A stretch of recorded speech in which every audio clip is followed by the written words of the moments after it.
உயிர் போன நிலையிலும் கண்டுகொள்ளாத அரசு, இதுதான் விடியல் ஆட்சியின் லட்சணமா? திமுக பதவியேற்ற காலத்தில் இருந்து இப்போது வரைக்கும் பல நலத்திட்டங்கள் செயல்படுத்தப்பட்டிருக்கிறது என்று சொல்லுகிறது. என்ன செயல்படுத்தப்பட்டு என்ன பண்ண? கஷ்டப்படுற மக்கள் கஷ்டப்பட்டுட்டு தான் இருக்கிறார்கள். அப்படி தாங்க இங்க இறந்தவரின் உடலை தூக்கி செல்லக்கூட சாலை வசதி இல்லாமல் டோலி கட்டி தூக்கிச் செல்லும் அவலம் நிகழ்ந்திருக்கிறது. திருப்பத்தூர் மாவட்டம் வாணியம்பாடியை அடுத்த ஆலங்காயம் அருகே கடல் மட்டத்திலிருந்து 1500 அடி உயரத்தில் அமைந்திருக்கிற நெக்னாமலை கிராமத்தில் 172 குடும்பங்களைச் சேர்ந்த 750 பேர் வசித்து வருகின்றனர். ஆட்சி மாற்றத்திற்கு பிறகு விடியா திமுக அரசு சாலை அமைப்பதற்கான எந்த நடவடிக்கையும் எடுக்காததால் தொடர்ந்து அப்பகுதி மக்கள் டோலி கட்டி தூக்கிச் செல்லும் அவல நிலைக்கு தள்ளப்பட்டுள்ளனர்.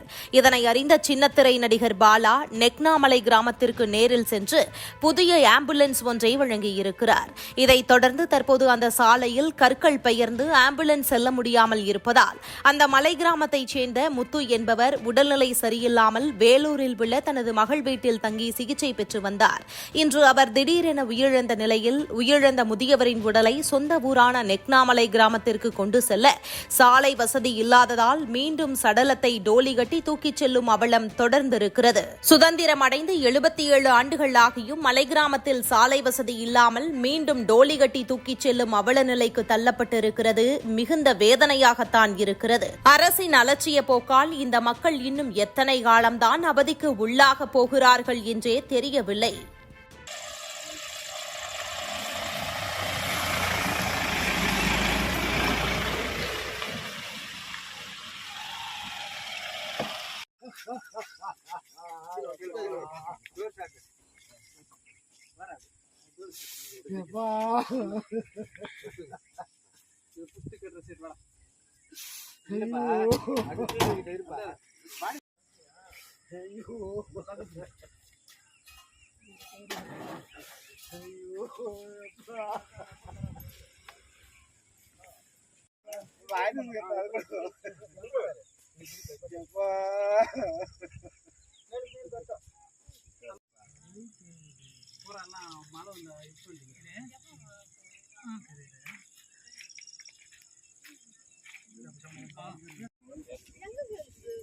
இங்க வந்து மேல பாறை பிடிக்கிறதுல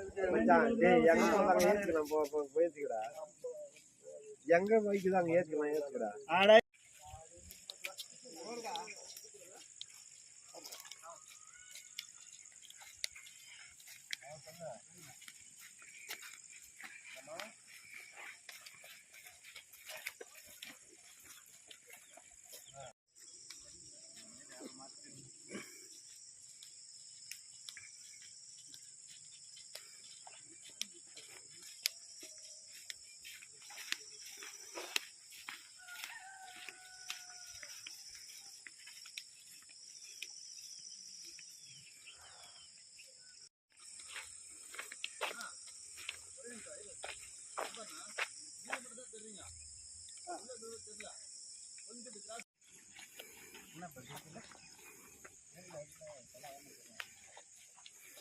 சரி